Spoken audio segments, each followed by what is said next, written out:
So the public test server for patch 1.6 is live. Since yesterday already, actually. And I was going to stream it for, the entire day. But as you might have noticed, that didn't really work out all that well. Not only was I stuck on a mic or a delta error screen for the first 2 hours of my playthrough, but I also had a lot of trouble with the software that I used to stream, so I had to call it off. Little setback, nothing too big. I'm sure that hasn't been stopping you from checking out the PTS yourself. There's plenty other quality streamers out there able to show you off what is new and all that stuff. So, as you probably already know, the PTS is kind of a really big mess right now, with many of the named weapons being absolutely out of balance. I'm talking about hitting 10 plus million DPS with the double Valkyria, or hitting 5 million crits with the Hungry Hog. Even weapons that on paper seem to perform just fine are kind of broken in other ways, such as the Historian, which actually has some sort of explosive bullets that detonate 2 seconds after you hit the target. It sounds pretty cool until you have a couple of guys using it in combat, then it doesn't sound that cool anymore. He's trying to get the shit on. Go, go, go! Nice fucking revenge. Rogue agent. Rogue bullies, dude. Yeah, try running around with a few guys like that for an hour or two, and I'm pretty sure that after that, the next person that you matchmake with using the Historian will result in an instant kick.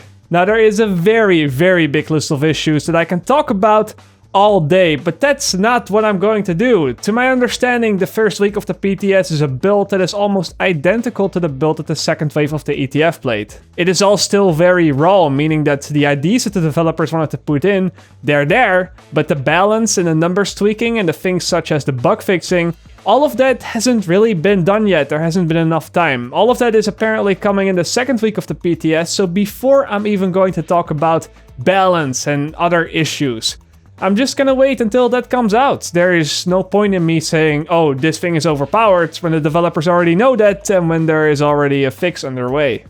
Instead, what I want to do for today is much more laid back, much more relaxed, because I simply want to take you through the new Dark Zone, DZ07 to DZ09. Last night I was actually able to get onto the servers and I played in the DZ for a good few hours. And, I just want to show you what's there to see, what's there to do, and then kind of give you my thoughts on everything that's new. So, let's begin.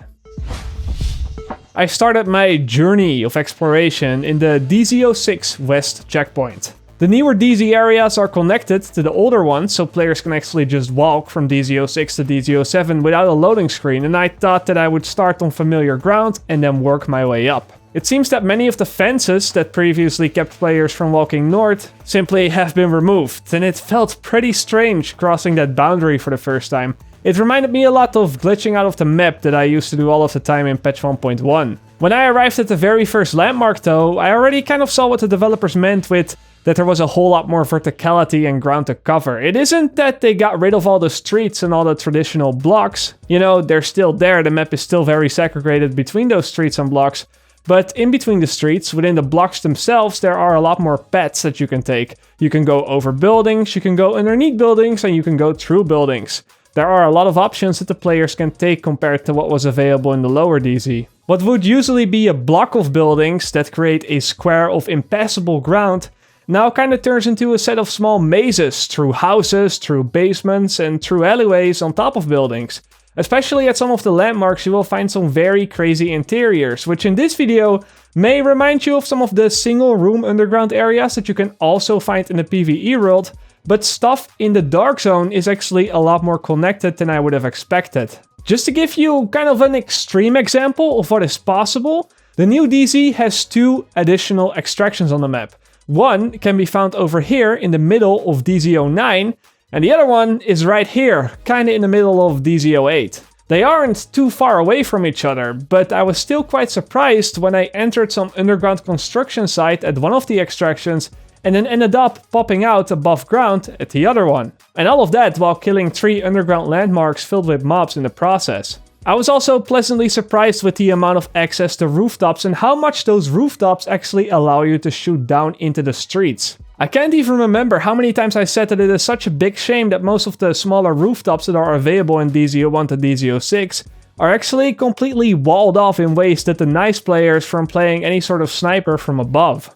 I don't want to say that areas aren't walled off in these new DZ brackets, but the areas where sniping is actually possible, those are also a lot more frequent. I still don't think that these areas will be utilized a whole lot, simply because of the fact that after around 100 meters your bullets cannot hit other players anymore. That is simply the greatest distance at which combat can occur in the division, but even in the few hours of playtime that I had on the PTS, I managed to actually have quite a lot of fun sniping around. Something that I've noticed about the landmarks is that they're a lot more separated from the rest of the Dark Zone in these newer DZ areas. In the older Dark Zone you have landmarks such as Midtown, the Pit, the contaminated areas, you have Caucasus, you have the Labyrinth, and all those places, and they're all very much in the player's face. You can see them from quite far away, and the mobs will aggro on you if you even do as much as looking at them. In DZ07 to DZ09, I didn't really feel like this was the case at all. I actually had to get inside, on top of, or underneath specific buildings to really get to the mobs, which once I got there had very specific interiors in which they would wait for their inevitable death. For example, sometimes you had to go 4 stories deep to even get to the boss, other times you had to get to the very top of a building rooftop. But very rarely you would actually find these landmark bosses on street level in open sight. This did 2 things for the gameplay in my own experience, of course. It first up made it a lot safer to farm the mobs. And another thing that it did is that it also prevented the mobs from interfering with the players that were already playing PvP. As oftentimes it is simply physically impossible for the mobs to get to your location from where they spawn. The mobs, they can't really get on the ropes and stuff like that, so they cannot get to you. Now I myself, I do not disagree with these changes. I know that some people dislike the idea of making the Dark Zone a more PvE friendly environment. But I think that it's actually a pretty good thing, so that players who want to farm can actually farm, and the players who seek PvP, they can PvP without the mobs always getting in the way. And also, it isn't like the landmarks are just there for the purpose of PvE. It seems that most of those landmarks were actually set up in a more arena style way with cover-based gameplay in mind. Some of these areas would actually do quite well in a 4v14 deathmatch setting, so if PvP were to break out here, I think we can expect some pretty good gameplay. Of course, taking in mind that all the stuff that is currently broken will be fixed in the future. Another thing that was also added are the contaminated events, which turns every underground area in the Dark Zone into a more heavily contaminated area, where you will find cleaner bosses that you can take down for a good amount of loot. It's actually funny because the game tells you when you're going underground that you need to upgrade your mask. You need a level 5, level 6, level 7 or level 8 contamination filter. So for a good portion of my playthrough I was actually trying to figure out how in the hell I had to upgrade my mask together with some other players who also didn't know. Only to find out a little bit later that when the mask bar actually reaches 0 you do not die instantly. No, you just start to lose health over time. The thing is though, is that the damage over time is no joke. You need some serious sustain if you want to not get folded over after 30 seconds of entering. Which, as I predicted in my previous video, is also really heavily going to impact the PvP around the underground when this event is up. Basically, it means that if you have a dedicated healer in your team, then you will be fine. You'll be able to heal yourself and you'll be able to heal your team just as fast as that you're taking that damage. However, if you do not have someone with a high skill power build, then there is no way that you can enter these contaminated areas to run away from someone, so to speak. Going in there without a sustain, you're going to die very, very fast.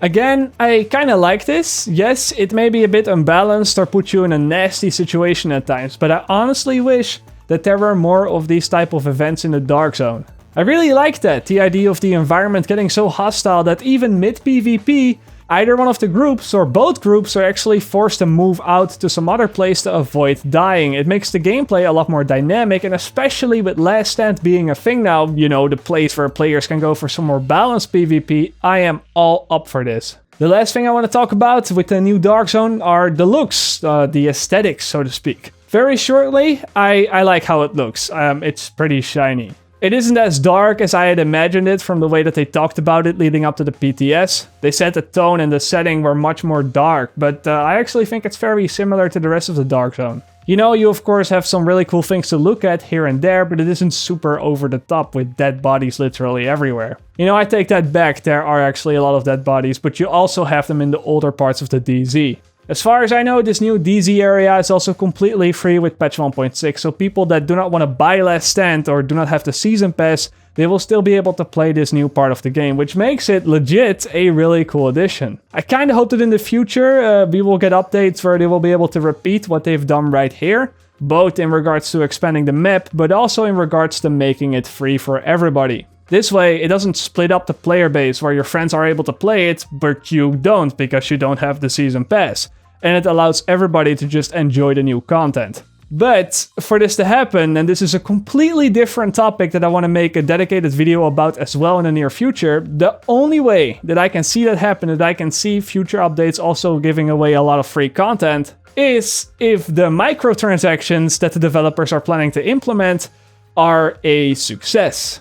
I know that microtransactions have a very big stigma on them, mainly because in a lot of games they are used as shortcuts for the player, and parts of those games have been designed in a way that without paying extra money, you'll be spending an ungodly amount of time actually progressing your character. Now, as far as I've seen it, this will not be the case in The Division. As far as I know, of course, the microtransactions will only be limited to cosmetic stuff. Character outfits, gun skins, backpack skins, and new emotes, which do not grant the player any advantage. You know, apart from the fact that you will not be able to inspect someone's backpack anymore and tell what kind of gear he is running. Which, I admit, is still kind of a problem. If we actually had other ways, hint hint, of seeing what another player would be running, that last part wouldn't even be a topic worth mentioning. But as it stands, we do not. So it is a very real topic and it is worth talking about. But I want to go into all that stuff, as I said, very, very soon. For now though, I'm going to wrap things up. As always, I hope you enjoyed. If you have any questions left about the new Dark Zone that this video for some reason did not answer, then you can just hit me up on Twitter or leave a comment down below. As always, I will see you guys later,